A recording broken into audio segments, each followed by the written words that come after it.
Majelis Ulama Indonesia melalui Komisi Fatwa mengajak umat Islam untuk menjaga jiwa yang merupakan bagian tak terpisahkan dari tujuan dibangunnya hukum Islam. Di samping menjaga jiwa, umat Islam tetap diminta menjaga tegaknya agama. MUI menghimbau kepada umat Islam untuk senantiasa menjaga kebersihan karena kebersihan merupakan bagian dari iman. Di antaranya rajin mencuci tangan sebelum dan setelah beraktivitas. Ilmu pengetahuan membuktikan cuci tangan pakai sabun adalah cara efektif mencegah infeksi virus atau bakteri termasuk COVID-19. Selain itu, kita juga diwajibkan senantiasa memakai masker pada saat di luar rumah termasuk pada saat sholat berjamaah. Kebijakan lockdown pada wilayah yang telah terjangkit wabah seperti hadis riwayat Rasulullah SAW mengatakan, jika kalian mendengar tentang taun di suatu tempat, maka janganlah mendatanginya. Dan jika mewabah di suatu tempat sementara kalian berada di situ, dan janganlah keluar karena lari dari taun tersebut.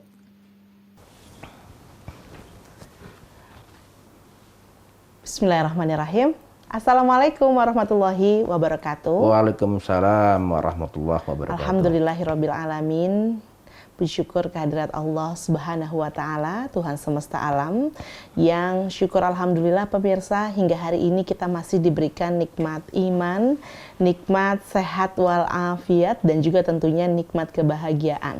Sehingga pada kesempatan ini pula saya Irmalia Septiana dapat menyapa pemirsa dalam program Gerakan Penanggulangan Pandemi COVID-19 berbasis Fatwa MUI. Ya pemirsa, senang sekali saya dapat kembali menyapa Anda. Semoga juga kebahagiaan senantiasa bersama dengan Anda pemirsa dimanapun Anda berada. Amin. Dan kita ketahui pemirsa bahwa memang COVID masih menjadi satu hal yang harus kita percaya karena sudah berjalan cukup lama begitu ya. Jadi kalau masih ada yang ragu, nanti malah membuat kita lalai dalam penanganan COVID-19. Padahal sudah banyak bahkan orang yang merasakan secara langsung dampak negatif dari hadirnya pandemi COVID-19. Untuk itu kita butuh satu hal yang membuat kita yakin untuk melaksanakan segala tuntunan kehidupan ini di masa pandemi COVID-19. Karena banyak sekali ya pemirsa memang yang harus dibatasi dalam penanganan COVID-19 ini. Untuk itu kita akan berbincang bersama dengan narasumber saya kali ini, yaitu adalah ada Bapak M. Azrul Tanjung selaku Wasekjen MUI. Halo, Assalamualaikum warahmatullahi wabarakatuh. Waalaikumsalam warahmatullahi wabarakatuh. Apa kabarnya Pak? Alhamdulillah baik Mbak. Sehat alhamdulillah ya. Kali ini kita akan ngobrol tentang panduan kesehatan masyarakat dalam menghadapi pandemi COVID-19 sesuai sains dan prinsip syariah. Nah, sebelumnya nih kita mau ngobrol dulu tentang ini COVID-19. Banyak hal yang kemudian membuat kita harus menahan hawa nafsu kita juga nih, nafsu untuk kemudian bersilaturahim seperti keadaan normal begitu ya. Kemudian juga untuk berdekat-dekatan, padahal itu semua adalah tuntunan kita sebagai umat muslim gitu. Ini bagaimana Ya, Pak baik. Azrul Tanjung? Terima kasih. Assalamualaikum warahmatullahi wabarakatuh. Alhamdulillah di kesempatan yang baik ini, meskipun kita berada dalam suasana musibah internasional ya.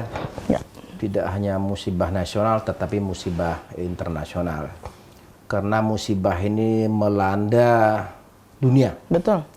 Nah, tidak terkecuali negara kita Indonesia.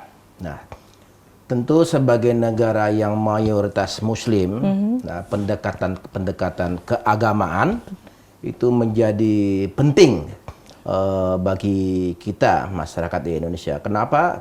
Nah, karena di Indonesia ini kan dikenal sebagai masyarakat yang agamis ya, masyarakat yang cukup taat kepada pimpinan umat. Apakah itu kepada ulamanya, kepada guru-gurunya, kepada kiainya, atau kepada buya, atau kepada Habib lah. Nah, maka MUI sudah mencanangkan sebuah program, dan ini sudah berjalan 2 bulan ya. Nah, kita menggandeng berbagai pihak, baik itu pemerintah, dalam hal ini BNPB, Kementerian Kesehatan, ya, lembaga-lembaga swasta. Nah, termasuk kita melakukan konsolidasi dengan ormas Islam, juga MUI pada tingkat provinsi. Insya Allah ini sudah kita lakukan, dan pada minggu ini kita akan ke Jambi, nah, yang kita kenal ini sebagai zona merah ya. Nah, Jambi, Sumatera Selatan, zona merah. Nah, tahap pertama MUI akan melakukan sosialisasi dengan para ulama di Jambi selama 2 hari. Kita akan berikan pengertian-pengertian, pemahaman-pemahaman, pendekatan-pendekatan agama, sehingga tokoh-tokoh kita, para dai tadi, baik itu Kiai Habib dan lain sebagainya, akan mendakwahkan ini kepada masyarakat secara luas. Pentingnya mereka pahami fatwa-fatwa yang sudah dikeluarkan oleh MUI. Nah, saya perlu tegaskan bahwa fatwa yang dikeluarkan MUI itu dirumuskan oleh berbagai ulama dari berbagai ormas. Nah, itu harus kita pahami. Bahwa fatwa MUI itu tidak hanya NU dan Muhammadiyah saja. Di situ ada Al-Ittihadiyah, ada Al-Wasliyah, Matlatul Anwar, ada juga perguruan-perguruan tinggi Islam, baik swasta maupun negeri, termasuk pondok-pondok pesantren bergabung dalam sebuah wadah yang kita sebut dengan fatwa. Nah, fatwa itulah yang merumuskan kebijakan-kebijakan berdasarkan syariat Islam secara detail. Nah, sehingga saya sampaikan kepada para pemirsa, tidak usah ragu, tidak usah khawatir dengan fatwa yang dikeluarkan oleh MUI. Kenapa? Karena ini dikaji mendalam. Tidak hanya oleh ulama tertentu atau kelompok ulama tertentu, tetapi oleh semua ulama-ulama di Indonesia yang tadi saya sebutkan. Kira-kira begitu. Nah, artinya memang ketika masyarakat ragu, masyarakat takut, itu sebenarnya sudah tidak perlu lagi, karena ini sudah merupakan satu kesepakatan bersama begitulah ya, antar ulama, bahkan organisasi Islam dan lain sebagainya yang berada pada satu wadah MUI dan menjadi fatwa MUI, pemirsa. Jadi jangan ragu lagi nih pemirsa. Tapi bagaimana kemudian panduan kesehatan masyarakat yang dibuat oleh fatwa MUI sendiri? Ya, baik. Nah, ini ada sebuah kaidah usul fikih ya, yang berbunyi la darara wala dirar. Artinya jangan mencelakai diri sendiri dan jangan mencelakai diri orang lain. Nah, ini sebuah kaidah. Ini penting ya. Kenapa? Ini kan banyak perdebatan ya di masyarakat. Betul, perintah merapatkan barisan itu penting. Ya, penting. Itu perintah memang. Nah, cuma keselamatan nyawa itu hukumnya wajib. Kita sholat tarawih ya kemarin itu sunnah.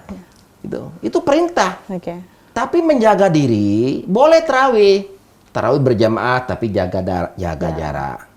Ya, sementara ini kan sementara. Kenapa? Kondisinya darurat. Nah, darurat itu dalam kaidah fikih dibolehkan. Ya, kita sholat berjemaah memang harus rapat. Tetapi dalam suasana COVID yang kita tidak tahu siapa yang kena atau siapa yang terkontaminasi oleh COVID, kita kan nggak tahu. Karena ada istilah OTG. Orang OTG? tanpa gejala. Orang tanpa gejala. Kelihatannya sehat, tapi ternyata dia membawa penyakit. Nah, dia bisa menularkan kepada orang lain. Nah, ini sebuah musibah yang kita tidak tahu siapa yang membawa musibah ini. Nah, maka dari itu MUI sudah mengambil sebuah kemupakatan kolektif. Ya, kemupakatan kolektif itu artinya pertanggungjawaban dunia akhirat. Jadi masyarakat tidak usah ragu. Kenapa? Karena kesehatan ini penting. Nah, maka kita mendukung penuh gerakan pemerintah apa? Satu, menjaga jarak. Kedua, memakai masker. Ketiga, sering-sering mencuci tangan. Nah, bukankah umat Islam itu kebersihan itu sebagian dari iman? Nah, kita sekarang sedang diuji keimanan kita untuk terus membersihkan harus diri. selalu bersih. Betul. Cuman sekarang karena kondisi COVID ya bersih kita ditambah dengan Masker. kita pakai masker. Kenapa? Yang keluar dari mulut orang itu penyakit kita tidak tahu. Apakah dia kena penyakit atau tidak. Baik. Nah, ini panduan-panduan itu sudah kita siapkan dalam sebuah fatwa. 13 fatwa itu lengkap sekali. Ada panduan kesehatannya.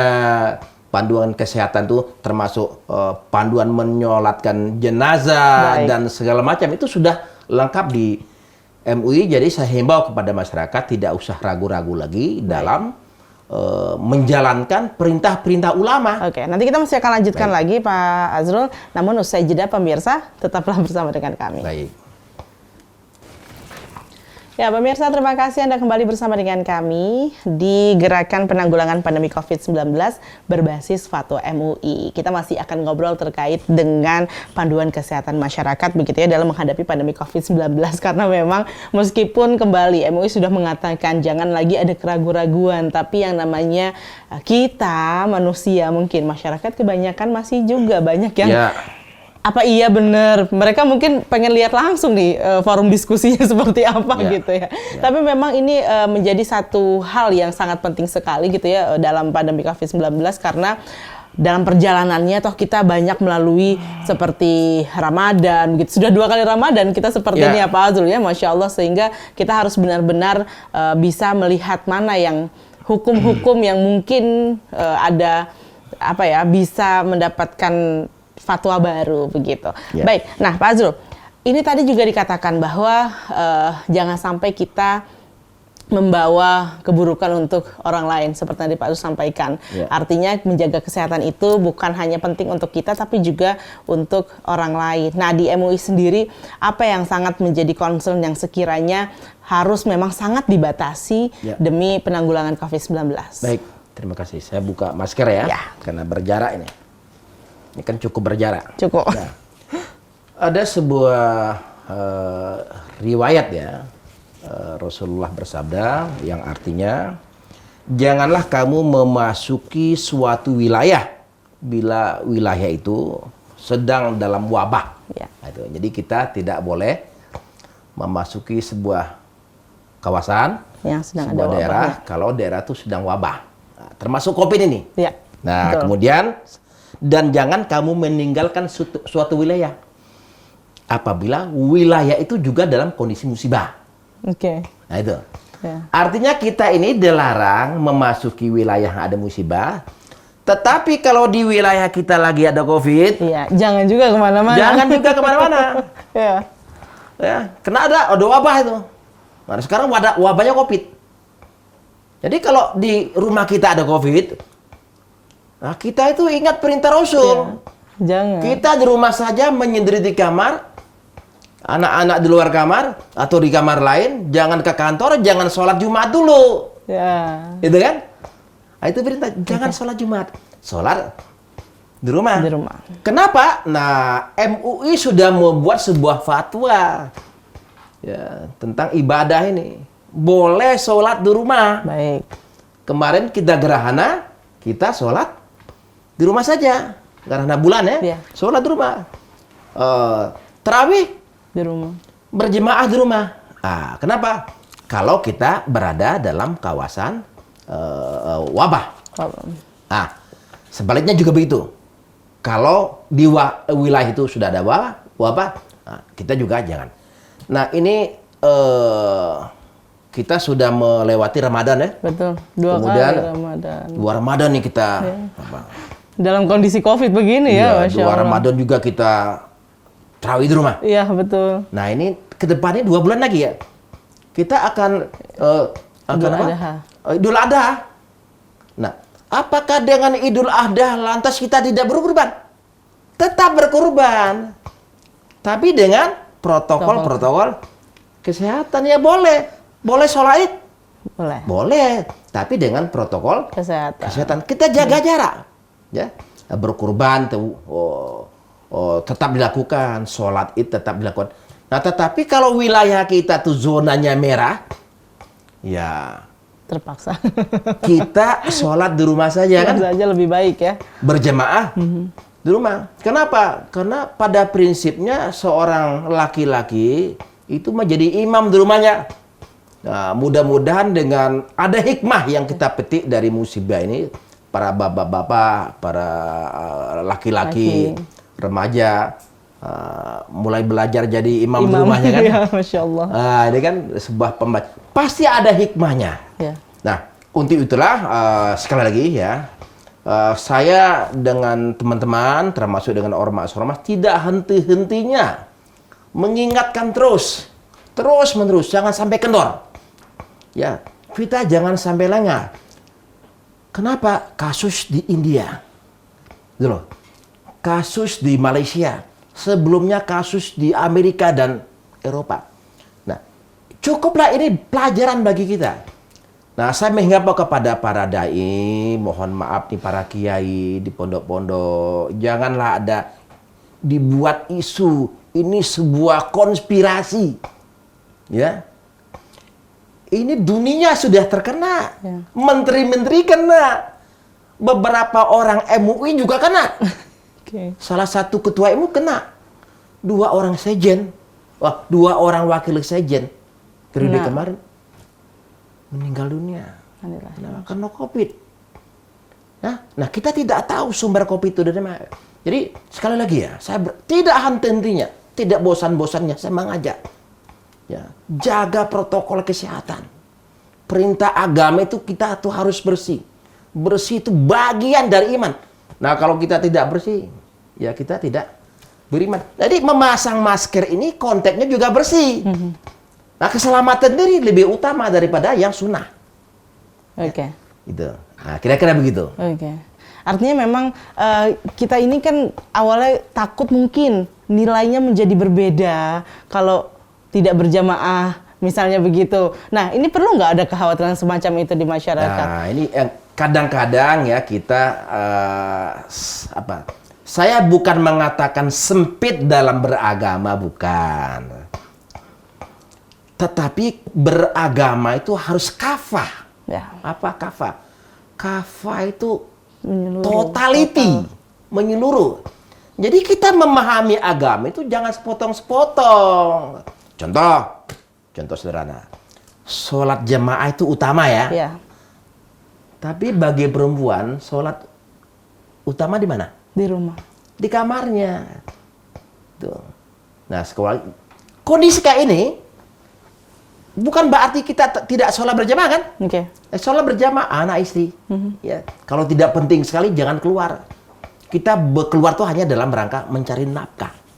Ya. Jadi kita mulailah. Ini peringatan Allah dan pasti ada sesuatu di balik itu. Okay. Allah tidak akan menimpakan musibah kepada kita kalau kita tidak kuat, dan kita harus kuat. Ternyata sudah 1 tahun ini. Betul. Dan kita masih kuat kan? Alhamdulillah. Nah, tapi jangan kendor ya. Jangan kendor. Jangan kasih kendor ini. Ya, sehingga kita berharap dalam waktu 2021 nih zero. Amin. Ya, zero, diperkuat imun kita sehingga penularan itu semakin sempit. Nah, menjaga protokol. Betul. Itu adalah untuk meminimalisir penularan juga begitu ya. Baik, Pak Azrul, nanti kita masih akan lanjutkan lagi di segmen terakhir. Untuk kita pemirsa tetaplah bersama dengan kami di Televisi Muhammadiyah. Ya, pemirsa, terima kasih Anda terus setia bersama dengan kami di Televisi Muhammadiyah dan masih bicara tentang penanganan COVID begitu ya, berbasis fatwa MUI, masih bersama dengan juga Pak Azrul Tanjung. Nah, Pak, tadi kan sudah dijelaskan banyak hal gitu dan kita diberikan pencerahan juga bahwa memang tak usah takut nilainya berkurang dan lain sebagainya, karena memang jangan sampai apa yang kita lakukan menurut kita baik, tapi justru mencelakakan orang lain, begitu ya. Betul. Nah, artinya ini yang harus kita sadari bersama. Jangan sampai kita ingin berlomba-lomba mencari kebaikan untuk diri sendiri. Betul. Karena yang paling baik itu adalah kemaslahatan umat, begitu ya. Betul. Pak Azrul. Nah, ini masih dengan panduan kesehatan masyarakat menurut dengan MUI sendiri. Apa saja protokol kesehatan yang disepakati oleh MUI selama masa pandemi COVID-19 ini? Saya awali dari lagi-lagi kaidah usul fikih ya. Baik. menolak mafsadah itu atau kerusakan, ya, menolak kerusakan lebih utama daripada mengambil manfaat. Nah, ini sebuah kaidah. Jadi kita umat Muslim, ya manfaat penting, harus ya. Nah, tapi apa namanya? Jika kerusakan lebih banyak, ya. Kalau itu akan mengakibatkan kerusakan, Ya. lebih baik kita hindari. Ya. Jeruk itu bagus ya. Jeruk bagus. Untuk kesehatan, mengandung vitamin C yang tinggi ya. Ya, betul. Nah, tapi untuk orang mah mungkin kurang bagus. Oke. Ya nggak? Boleh nggak? Ya boleh lah sedikit. Jangan cari jeruk nipis ya. Tapi mungkin jeruk Pontianak atau yang jeruk manis Medan ya. Nah, kenapa? Jeruk bagus. Tapi bagi yang punya asam lambung, itu bisa menimbulkan apa? Kambuh atau kumat asam lambung. Ya. Sama dengan kaidah usul fikih soal agama. Ya. Tadi saya katakan bahwa memang perintah itu salah satunya silaturahim itu kan bagus, memperbanyak rezeki. betul. Betul. Nah, tapi silaturahim itu sekarang kan tidak mesti bertemu langsung, tidak mesti saling berjabat tangan, atau tidak mesti saling berpelukan. Nah, memang kita memang berasa ada sesuatu yang hilang. Betul. Ketika kita tidak bersalaman ya, ketika kita tidak saling Memeluk. berangkulan. Ya, Merangkul. memang suasana yang kita rasakan secara batiniah Berbeda. ketika berpelukan itu terasa sesuatu. Ya. Nah, itu manfaat, ada kelegaan. Ya, betul. Tapi kalau itu menimbulkan musibah, menimbulkan bala, ya, itu lebih utama ditinggalkan. Ini kan sementara saja. Sebagai umat Islam, sebagai orang yang beriman, kita harus percaya, ya, bahwa musibah ini pasti ada hikmahnya. Kata Ebit GAD, ini adalah sebuah cobaan. Ya, di balik itu pasti ada hikmahnya. Jadi kita pertebal imannya. Nah, MUI itu ada semboyan ya, 3 semboyan: iman, imun, aman. Nah, jadi iman kita perkuat, ya, iman.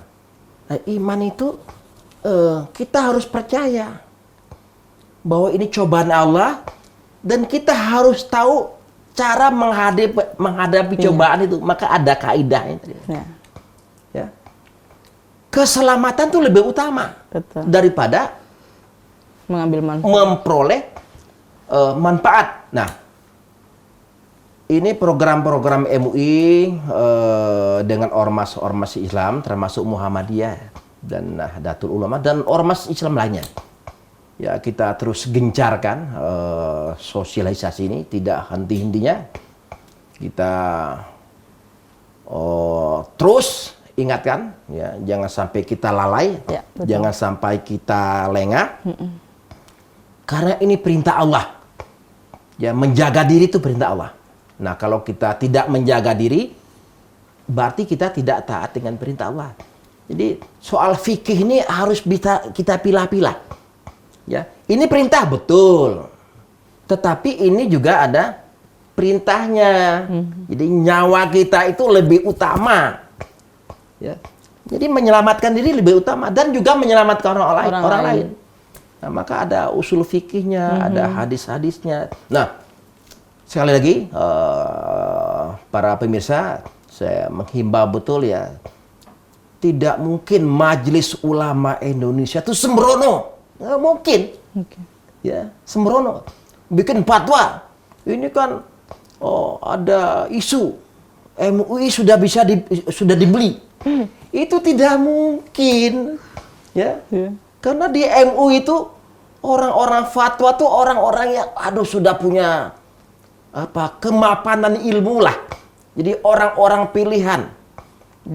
Mereka tidak sembrono, mereka tidak sembarangan, dan dari berbagai kelompok dari umat Islam di Indonesia. Jadi percayalah dengan MUI. Jadi fatwa itu berdasarkan kajian mendalam gitu ya. Mungkin sekali. orang masih merasa ini terlalu singkat sampai hasilnya. Mereka tuh para ahli, para pakar di bidangnya. Oke.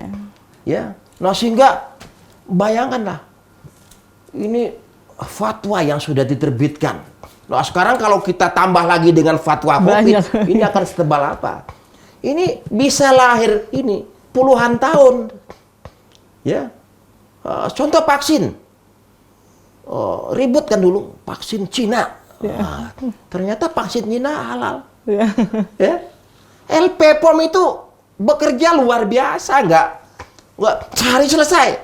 Saya tahu persis. Ya. Medianya digunakan apa? Ini mungkin ada kemungkinan menggunakan media rambut. Oke. Kalau media rambut masih diperbolehkan. Kenapa? Karena rambut bagian yang dibuang dari tubuh kita, termasuk kuku. Itu dengan para ahli, ya, secara teknis melibatkan profesional, para insinyur, menggunakan laboratorium yang canggih.